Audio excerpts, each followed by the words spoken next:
Good morning, fellas. My name is Anthony Gang, aka LaShawn Smith. IDOC number N93315. Some of y'all might ask why I'm saying that, because I just did 22 years in prison. And my goal is to let guys know like me that was in prison, that did a lot of time, to encourage them to do what I'm doing right now. You know what I'm saying? I live the street life. A lot of people call me Trigger. They know me as Trigger. And I'm not here to glorify who I used to be. And I just want to explain to y'all, if I can do this, I think every one of y'all can do it. I know a lot of people feel like they ain't got the right support team behind them. But man, I'm at this halfway house called Cornerstone. They doing everything in their power to help me. And I appreciate the help that I'm getting. And I just want you to know, if y'all ain't got nowhere to go, Cornerstone probably be the place that you'll go. And if you apply yourself, things will work in your favor. Now, I may have a little issue, with the Social Security place. It's open up at 9. I'm a little hour early just to show how dedicated I am to what I'm doing. But I want to give y'all a small incentive on how I change. And well, most people may think, oh, that don't mean nothing. I used to smoke cigarettes. I used to smoke weed. I used to drink Hennessy, all that. And when prison took cigarettes in 2008, I think that was the best thing they could have did for me. Coming home, being so used to not smoking cigarettes, it doesn't bother me, because normally I've been to prison 6 times. And every time I came out of prison, well, they were still smoking in prison, so, it was the usual thing to do. Come home, smoke cigarettes, fire up some blunts, drink some Hennessy, all that, 40 ounces. I did all that. But my whole point I'm trying to make to y'all, man, if you really want to do this, you can do it. Now, don't get me wrong, I ain't got a job yet. I don't have everything that I need. But I'm driven to do what I need. And if y'all do the same, it can happen for you. You just gotta have the power to do it, man. I understand the lifestyle is an addiction that a lot of people don't want to accept. I've done a lifestyle. I really wasn't no drug dealer. I didn't really I sold drugs just to have money. It looked good to some females, so that's how that went. But I was more so what you may call what y'all call now a hitter. I ain't, it's not nothing to be proud of, but that's just who I was. And now I'm trying to be a citizen. Yeah, me, a citizen. Some of y'all probably like, damn, this boy crazy. But just let me explain something to a lot of these guys that I really want just to go to the prisons, little IDOCs, the little youngsters in IDOC, maybe even to a high school. If you really value your life, man, you got to really put something in front of you. And I'm going to tell you how I did mine. I had some drawings. When I get back to the halfway house, I might put it on there as well, from 2 of my little nieces. One named Dacre and the other named Barbara. Kids is so impressionable on grown people that y'all really don't take the time to actually realize that. But I'm gonna tell you a little small piece that helped me change my life with the cigarettes. Some of y'all may say, oh, this motherfucker just talking out his ass, but no, I'm dead serious.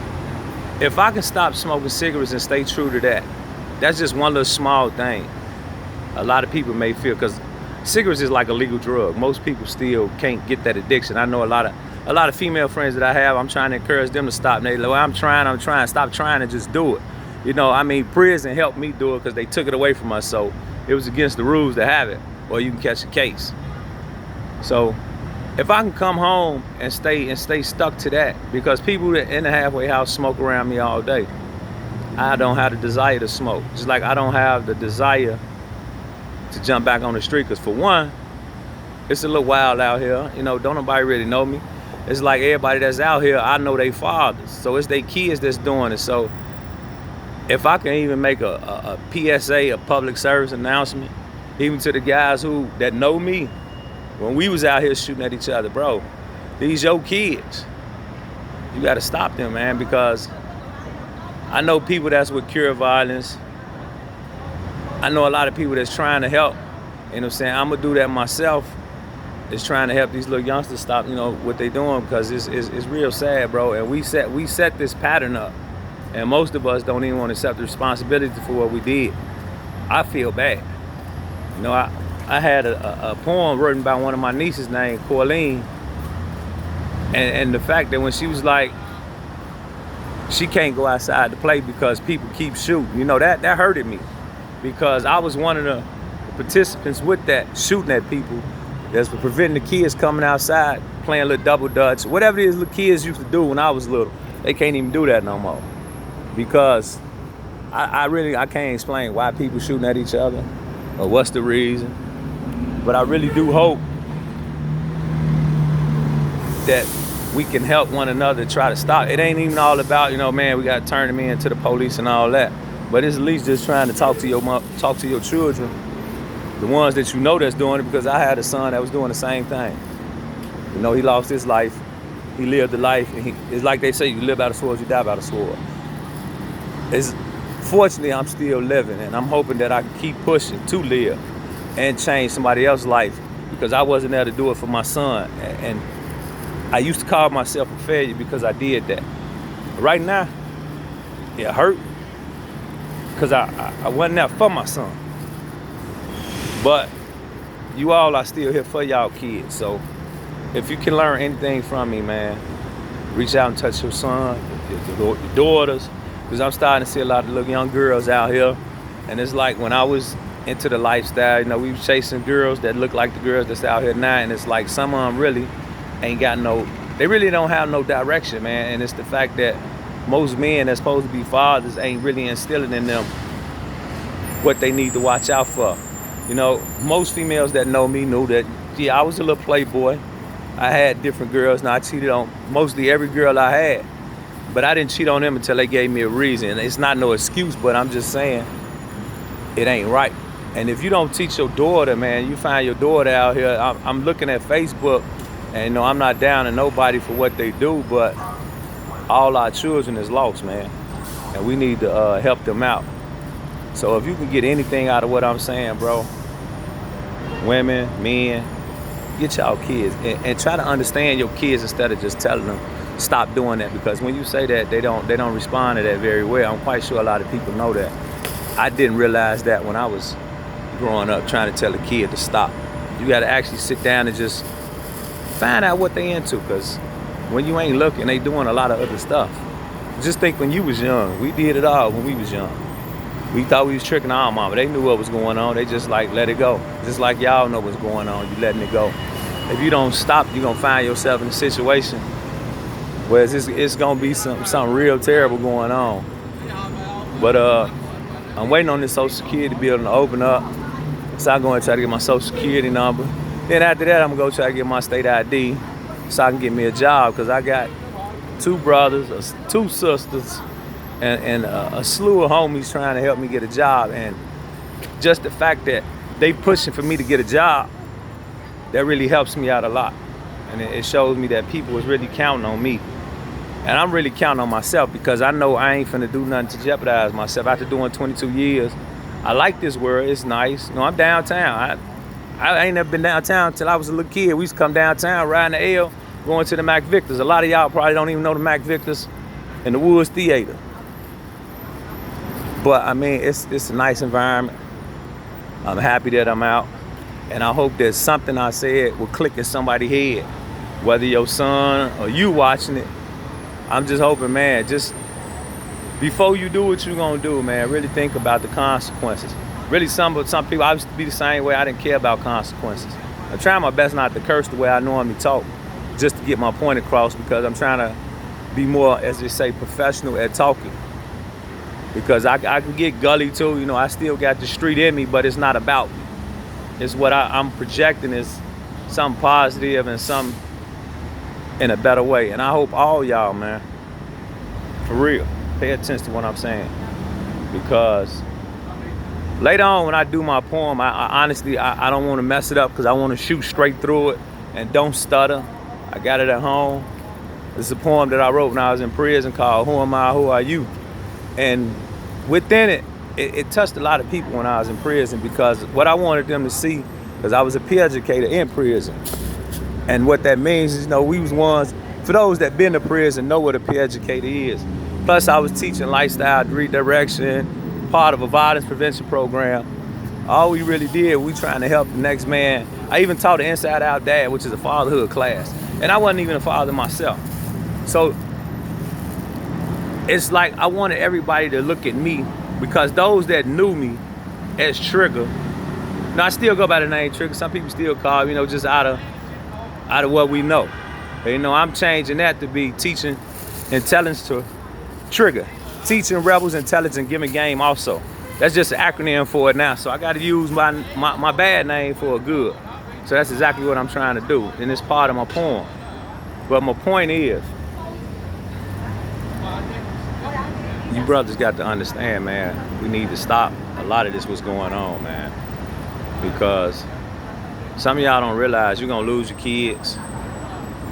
Some of y'all may not care, and that's sad. Just help your people, bro. For real, because I'm talking about, I'm getting choked up just thinking about y'all kids, and it really has nothing to do with me, but I care about each and every one of these people that's out here, black, white. It's the fact that we out here shooting at each other for no reason at all. I'm hoping I'm trying to make sure I don't miss my spot in this line. These people trying to line up for Social Security, so y'all gotta excuse me. But everything is gonna be all right, man, if you just focus on what your goal is, and that's helping your people out. But my point that I was making about my poem, who am I, who are you, who am I, who are you, is the fact that those that knew me, knew the lifestyle I was living, knew the path that I was walking, knew the type of guy I was. I wasn't the toughest guy, because you got guys that was tougher than me, but I was just one of the guys that would match that toughness with whoever it is, and I really didn't care. Most people that know me know it. Since grammar school, I've been always a little idiot because of my own personal demons inside with my own family, with my mother. Not my family, because I love my family. I even love my mother, but there's things that a lot of people don't know. Because my mother, she loved everybody. But my point is, those that know me can see me from who I was to who I was projecting in front of them at that time when I'm teaching Inside Out Dad, when I'm talking to them about HIV, hepatitis, and you know, it's like a lot of people came back. You know, it's the fact that it's my first time ever really speaking to anybody, and to understand people like, man, I really appreciate you enlightening me on this, because you really, I'm saying, I relate to you. You know, it was like 8 of us that was peer educators, and you know, you had old, young. I still can react. A lot of little young cats told me that I had a little young swag. You know, I'm 48. For a lot of people that didn't know, I ain't ashamed of my age, and I ain't trying to act like I'm 25 like most people is. I'm gonna act my age. But it was a lot of young cats in prison like, man, you got a young swag. A lot of people called me uncle, some called me old school. I ain't really had no problem with that, but my whole point is, I was doing something. I'd be their homies just to try to help them change their life, because there was a lot of them really looked up to me on certain issues, you know, and they had little issues, I helped them out. But if I know if I can change, I was in prison and I changed. You know, a lot of people say your test ain't gonna come until you hit the street. I'm in the street and I'm still focused on what I want to do. Because if it was the old me, y'all came home, called a couple homies like, man, bro, trigger out, man, don't run that. You know what I'm saying? Come school me, you know. Where I'm at, which block I'm on, which block you gonna have me running. So, you know what I'm saying? Who we into it with, that's type of stuff I was into. But now it ain't even calling the homies, because even though some I still know, I spoke to a few a lot of them even that I know. The cats with the guys I used to run with, those that know who I ran with, I really ain't finna, you know what I'm saying? I still respect them, I ain't better than them. But the point is, no, we spoke, all of them on the same thing I'm on. Some of them would cure violence, some of them walking their own path, but in the end, what we trying to do is stop what's going on, because in the end, everybody that's my age, we help create this path. We help create this paradox that's going on with these youngsters that out here shooting each other. And the fact that they don't even honor what they say they is, it's a clique thing. So, you know, I really had a hard time understanding that you had 2 different mobs in the same clique shooting at their own mob. Like, whoa. Then when they come to prison, they still try to, you know, be with their mob that they was in. And, you know, most of us older cats, we didn't understand. We really weren't rocking with it. It's like, man, bro, y'all doing this to run backwards. But anyway, I'm finna ready to get up off here. I just wanted to holler at y'all, man, because I really do think if we as grown men stand together, we can band together and we can change one another and help one another. So for those, I appreciate y'all time. Whoever comment on it, you know, hey, I don't care if it's negative, positive, because I got a mission to do, and it's not to pay attention to what's negative. I mean, don't get me wrong, I'm gonna listen to the criticism, because if you don't listen to criticism, you ain't growing. You gotta understand where you're messing up at and learn what you're going to do. So Y'all take it easy, and I'm gonna talk to you again.